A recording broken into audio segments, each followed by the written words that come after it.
अस्सलाम वालेकुम व्यूअर्स। आज मैं आप लोग के लिए बनाने जा रही हूँ गोला कबाब। इसके लिए मैंने तकरीबन ये 1.5 किलो कीमा लिया है। इसमें मैंने 4 टेबलस्पून कच्चा पपीता डाला है, ये आपको डाला हुआ नज़र आ रहा है, और 2 टेबलस्पून अदरक लहसुन,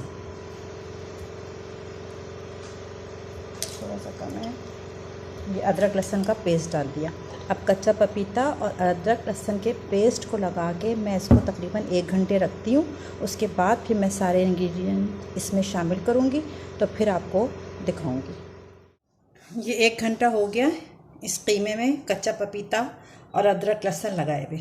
अब मैं इसमें सारे इंग्रेडिएंट्स, ये ड्राई इंग्रेडिएंट्स शामिल करूँगी।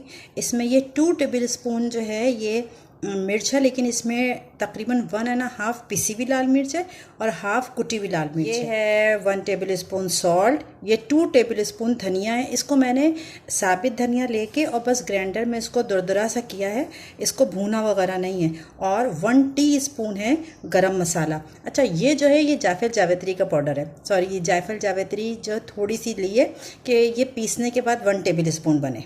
1 टेबलस्पून जायफल जावित्री का पाउडर, इस सबको मैं इसमें शामिल करूँगी। 1 बड़ी प्याज लाल करके ये इसमें शामिल होगी।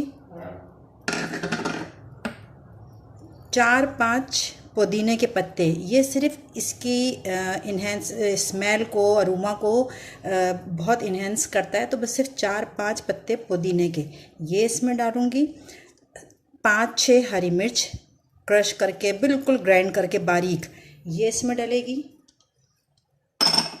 और 1 दरमियानी कटी हुई प्याज के बस इतने बड़े टुकड़े करके, ये 1/4 टीस्पून ये फूड कलर, सिर्फ इसमें कलर देने के लिए कि ताकि गोला कबाब का कलर अच्छा है। ये हाफ टीस्पून से कम यानी 1/4 टीस्पून फूड कलर डाल दिया। और इसमें 1 नींबू हम निचोड़ेंगे, सीड ना आए, इसलिए कि अभी हम इसको सबको दोबारा पीसना है ना। ये हाफ, इसमें 1 नींबू निचोड़ देंगे। अब इसको मैं इतने अच्छे तरीके से मिक्स करूँगी, और मिक्स करने के बाद इसमें इसको चॉपर में डाल के आपके पास इसको जब दोबारा पीसूँगी ना, बिल्कुल बारीक पीस लेना है इसको। अभी हम सारी चीज़ें इसमें मिक्स कर देंगे और उसके बाद मैं इसको चॉपर में बिल्कुल बारीक पीस के फिर आपको दिखाती हूँ।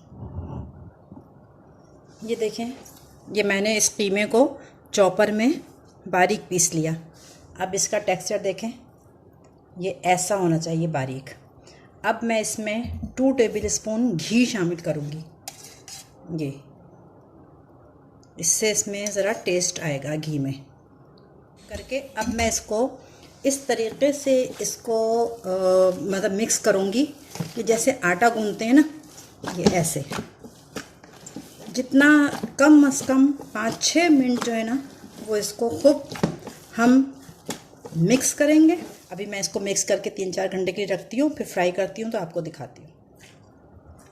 ये देखिए व्यूअर्स, ये 5-6 घंटे हो गए मुझे इसको मैरिनेट किए हुए। अब मैंने इसको पहले हाथ से इसको शेप दूँगी गोला कबाब का।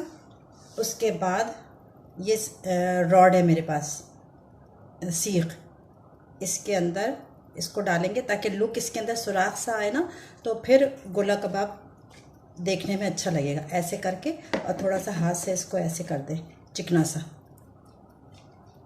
बस इस तरह करके इसमें से निकाल लें, तो ये एक होल सा बन जाएगा ना इसमें, तो फिर गोला कबाब देखने से अच्छा लगेगा।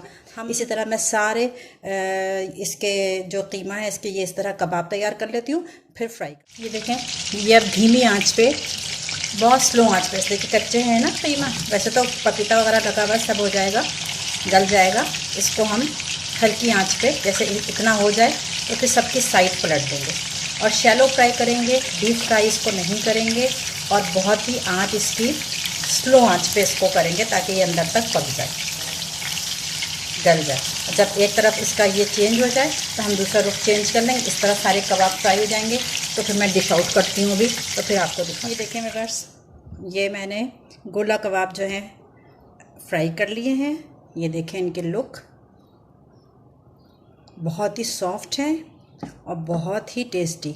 ये मैं आपका खोल के दिखा दूँ, ये देखें, बिल्कुल सॉफ्ट। अब आप इनको रायता, प्याज, नींबू इनके साथ, और अगर इसके साथ आप पूरी पराठा रख लें, पूरी पराठा खाना चाहें तो पूरी पराठा रख लें, चपाती खाना चाहें चपाती रख लें, और ये गोला को आप मेरी रेसिपी से बनाइएगा, एंजॉय करिएगा, और मुझे कमेंट्स में ज़रूर बताइएगा कि आपको इसका टेस्ट कैसा लगा, ये रेसिपी कैसी लगी, ज़रूर मुझे कमेंट्स करके बताइएगा।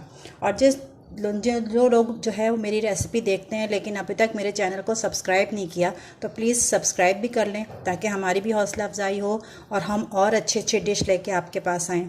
अल्लाह हाफिज़।